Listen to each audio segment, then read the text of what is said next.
Emergency alert.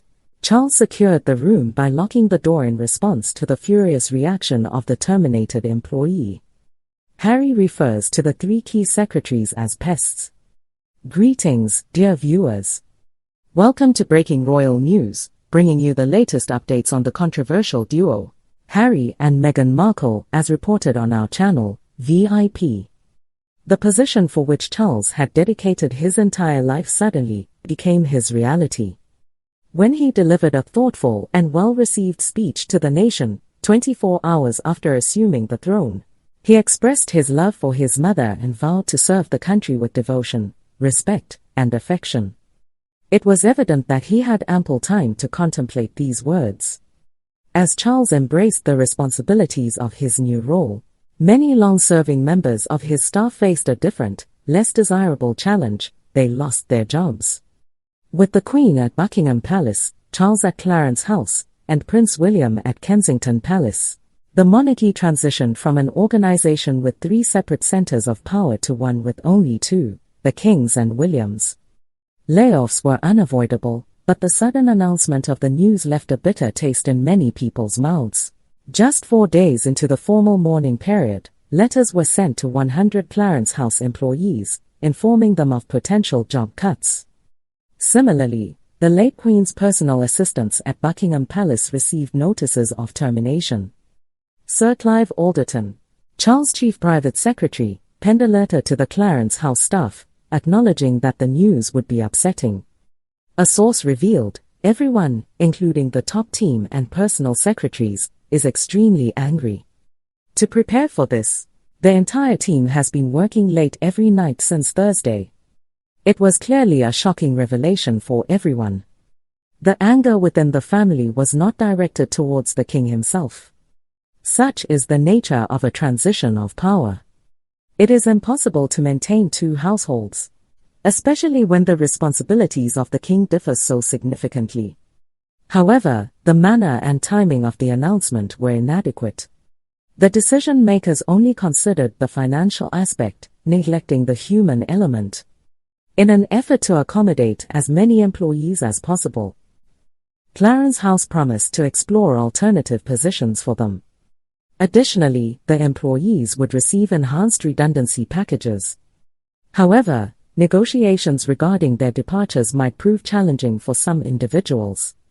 Angela Kelly, who had been closer to the late Queen in her final years than anyone outside her immediate family, faced such difficulties.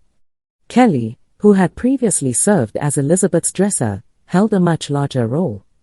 Kelly often referred to herself as the Queen's caretaker, formerly known as the personal assistant, advisor and curator to Her Majesty. She was also a confidant, a friend, and the one who cared for her more than anyone else. She resided at Windsor Castle, on the same floor as the Queen's personal quarters in the Augusta Tower.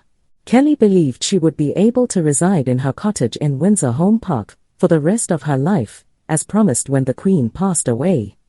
However, the new administration had different plans for the palace.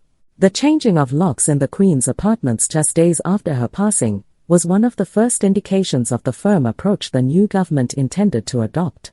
It quickly became clear that allowing Kelly to continue living in her mansion of grace and favor was not well received by those in power. After discussions, it was suggested that the king purchase a house near Sheffield for her, so she could be closer to her grandchildren.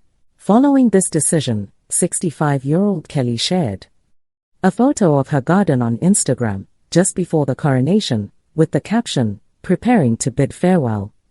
Finally moving to my new home, where I can truly call it my own. Excited for new adventures." In response to a friend, she mentioned, "I'm moving to the Peak District, just beyond Sheffield, so not far from the family. My work phone has been disconnected, but hopefully you have this number. Looking forward to what lies ahead." It seemed that her disagreements were not limited to Prince Harry alone, as she had clashes with other members of the royal family. She wrote, "I'm too old to worry about who likes me and who doesn't. I have more important things to focus on. If you love me, I love you.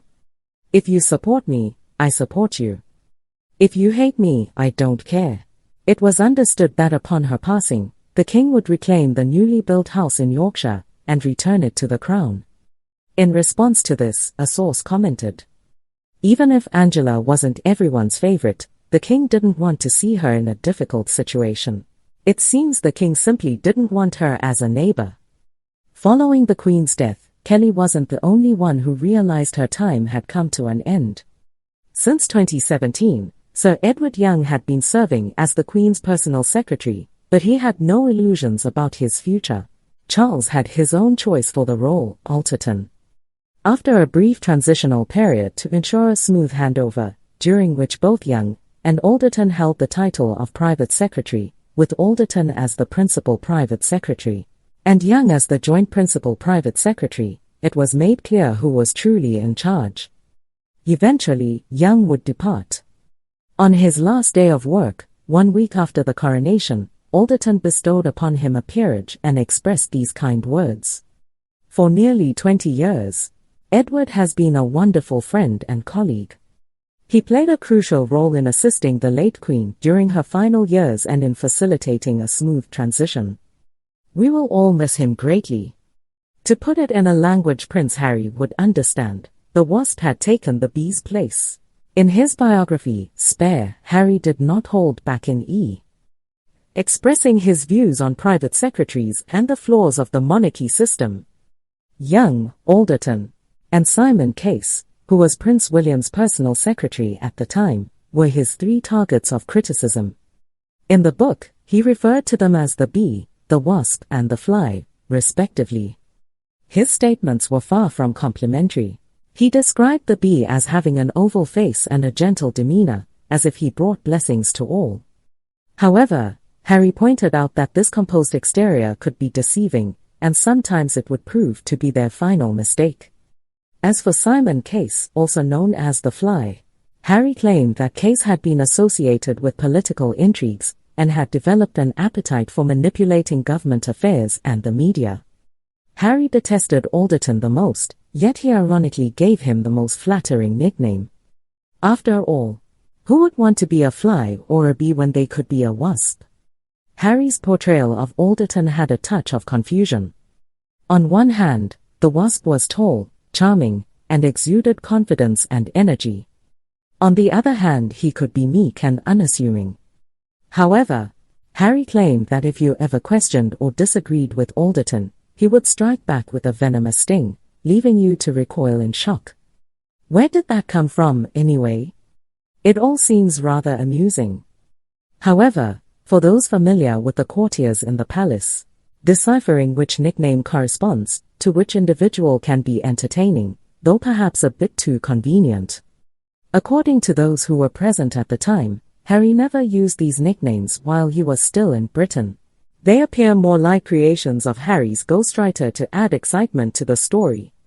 The references to government and media being worm-infested seem more like the work of J.R. Moringer, who played that part, rather than an accurate representation.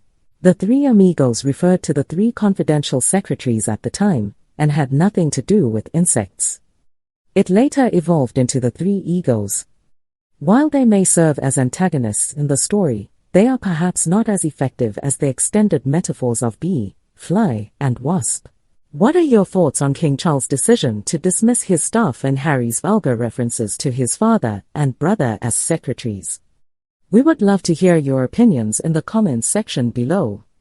If you found this video informative, please don't forget to like, share, and subscribe to our channel. Thank you for watching this news update.